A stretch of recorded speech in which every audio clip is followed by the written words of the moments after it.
So you want to massage your back, but how? The best you found out so far is like either throw yourself against a wall or a tree in this regard, or like to beat yourself, or what else?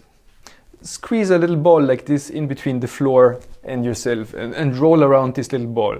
Ball.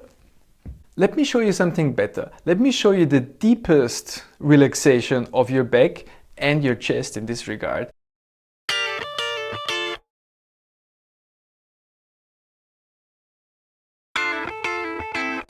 We will start in lying on our backs. You on yours, me on mine, so it's a supine position if you want to start right away while I'm still talking. Are you ready on your back?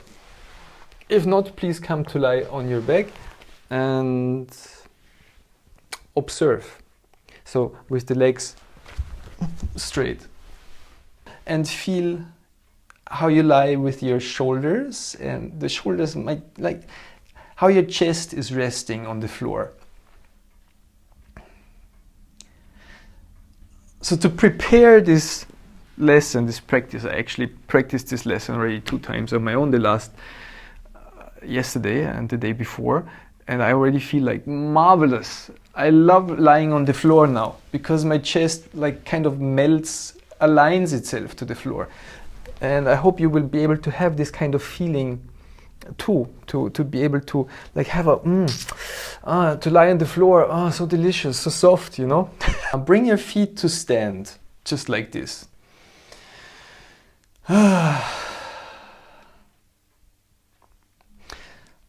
Okay, so your feet are standing, and then start to push with your feet a little bit against the floor so that your pelvis will tilt backwards a little bit and then also come up a little bit, just a little bit, and do it slow. This is part of the relaxation process. Just lift your pelvis a little bit and bring it back down again. Roll it back down. Just enjoy a very, maybe it's just a change of tonus. Maybe just a tiny lift. A tiny lift, like you feel the change in yourself, but nobody else would be able to see it. Just a tiny lift, and you can always adjust your feet, put it in a better place.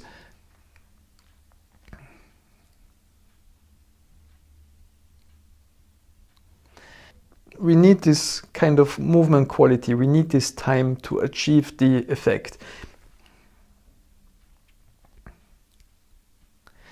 And each time, try to lift your pelvis a little bit higher and just notice. There's stuff to notice. What do you notice? So that's the question. What do you notice? Is it like a segmental lifting, or do you lift like a board, or in between? Do you lift more? Do you feel your pressure against the floor? This is why we need a firm floor. More on the left side of your spinal processes of your spine, or more on the right side? How far up, like the further up you lift your pelvis, the further up the pressure travels. So feel the pressure travel. Like when you're flat on your back, like all your weight is distributed on your upper torso, on your torso. But the higher you lift your pelvis, you can feel the point of contact traveling upwards in between your shoulder blades. And maybe this pushes your head a little bit upwards. You notice when you lift your spine up, your head is pushed a little bit up, but your shoulders, they stay there, they rest in place, hopefully. So it's like a push of the spine. It's just a little bit lifting. So that's one part, just lifting and lowering. And take the time, invest the time to do this. That's part of the secret. Let's move to the next section of this process. Lift your pelvis so that your pelvis is up, but not too high, just a bit. and then move your knees a little bit to the left and back and a little bit to the right. So by moving the knees, you will feel the point of contact to the floor will shift a little bit to the left and to the right. And then, so you have already like the coordinates. You have left and right and up and down. And with this, you can shift your weight on your back into different positions. So you can roll your back on the floor, and you can reach like any spot on your spine, on your T-spine, in your chest.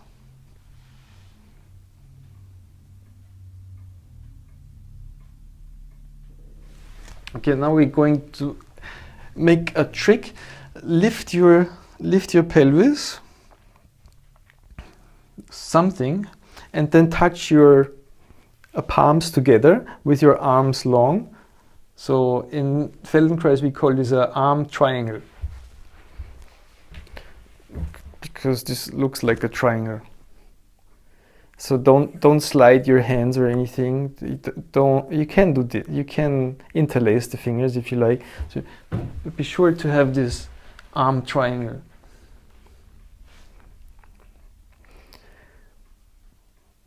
And raise and lower your pelvis.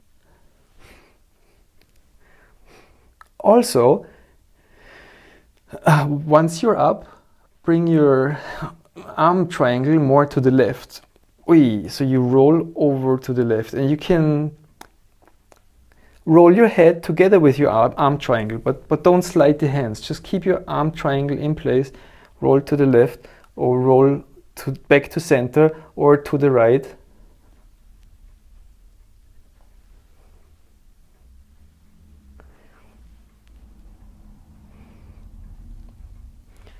And with this trick, you can already reach a lot in your back. Oh, it's quite sore back there. Just roll over. It's like if you had like a white piece of paper and a crayon or some sort of Sharpie, and you want to color the whole sheet. And that's what you do in your back. You try to reach every spot in your back. With this technique of the arm triangle and lifting of the pelvis.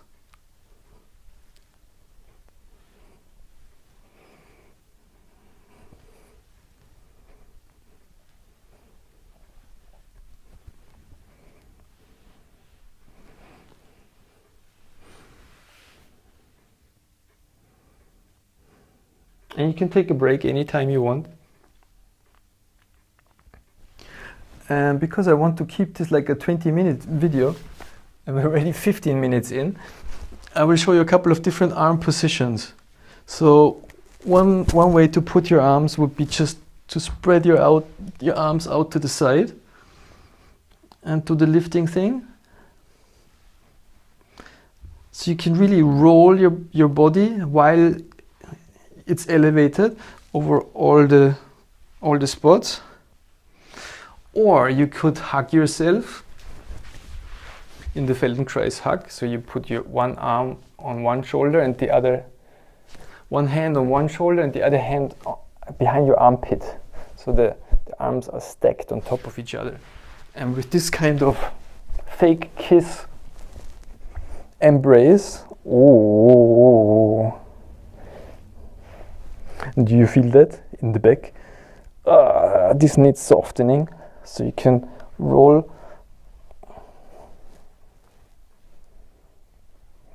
over all the spots. Okay, this is the leaning and rolling technique.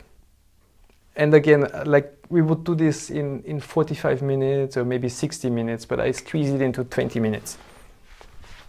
The second technique I want to show you is a seesaw breathing. So you can think of a balloon, air balloon, and you have a balloon, a red balloon in your hands, and then it's not like tightly blown up. So there's a little air already escaped. So it's a little bit soft, the balloon. And when you squeeze one end of the balloon, the other end becomes bigger. And when you squeeze the other end, like the air is shifted back and forth in the balloon. That's what we call seesaw. Yeah? And we can do the same with the chest. Like either have the air more in the belly or have the air more in the top of the chest. Just move the air up and, do you know what I mean? So, but we do it in the position with the elevated pelvis, and then you breathe in, you hold your breath a little bit and push the air back and forth.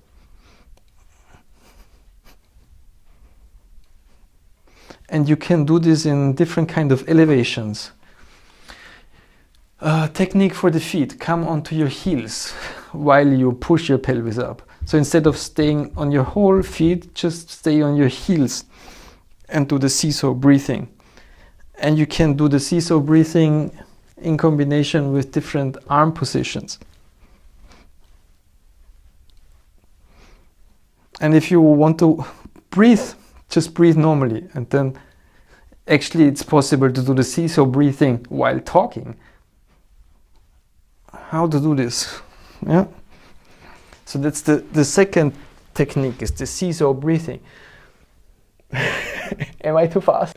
And the third technique is pushing and pulling the spine. So when you're on your back, you lift your pelvis and you push, maybe also lift your toes, so you're just on your heels, and you push, you try to push yourself up on the floor, and drag yourself back down, but actually don't go all the way, just push yourself a bit so that your shoulders can rest in place wherever you have them. You could have the arm triangle, or you can have like the spread arms, or you can have like the fake kiss, and push and pull your spine with an elevated, like very elevated, for example. Or you could have your legs long, touch the feet together and rock yourself like this with the legs long. We also call this like spine like a skewer. It's like a knife going through the meat. So your spine is like this is so crazy. So we have these three techniques. And then when you play around with these things a little bit, when you lie down now on your back, does it make a difference? Does it make a huge difference? Is it possible to put a 40-minute lesson into 20 minutes or less? How do your legs lie? How does your back? My back is soft now.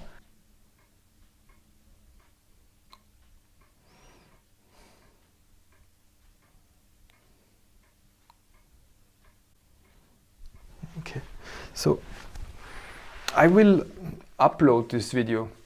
Actually, wait, it's nice. I think it's short but nice, isn't it? Please let me know your comments in the comment section below. If we should do this together for like a full-blown hour, or if this kind of wrap up fast, go through, give you a couple of ideas. But we should spend the time. I don't know. It's just an experiment. Right. Did you get something out of it? Did your shoulders, your back?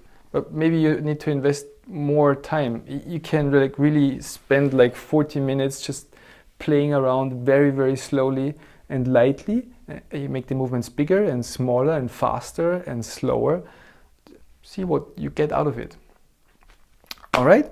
So thank you for watching as always, and I appreciate your support. See you in the next video.